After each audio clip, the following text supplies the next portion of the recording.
Yo, what's up mga koys? Another day, another vlog na punta. Kaya tara, samahan niyo ako sa aking daily vlog. Koys El Kingani! Samahan niyo ako sa mga ganap natin ngayong araw. Pero bago yun, nilagyan ko muna tumuka ko ng serum. Total, tapos naman din ako maghilamos. Mga bandang 11 AM na pala to. Hindi lang halata kasi natatabunan yung araw sa mga ulap. Dito lang pala inilagay ni Papa yung motor namin. Kasi yun nga, umuulan pag gabi. Pumuputik yung lupa. Delikado pag dinaanan. Yung gulong ng motor kasi dumudulas. Kaya dito na lang inilagay. Ang una nga palang pupuntahan namin ni Mama ay sa Binune.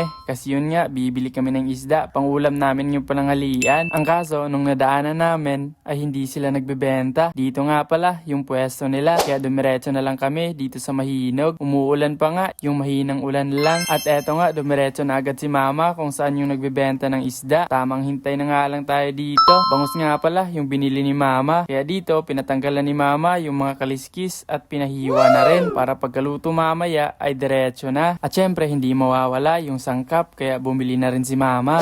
Tapos nga ay babalik na kami. Pero dito, huminto muna kami para i-washing tong motor namin. May mga dumi na kasi ng putik. Kaya yun, kailangan linisan. Kahit tubig lang. Mahigit 2 minutes nga yung time sa 5 pesos. Kaya medyo matagal. At pagkatapos, dahil pumasok si Mama dito sa may gasolinahan, ay pumasok na din ako para bumili ng ice cream. Eto yung napili ko. Tapos sabi ni Mama, dalawain ko na raw kasi gusto din niya. Binayaran naman agad ni Mama. Tapos lumabas na. Huminto pa nga kami ni Mama dito kasi may pinabibili si Papa. Habang naghihintay ay kakainin muna natin tong ice cream na binili natin kasi parang natutunaw na at uuwi na kami para maluto na tong bangos na nabili namin. At para lagi kayong updated sa mga latest vlog ko, just follow me.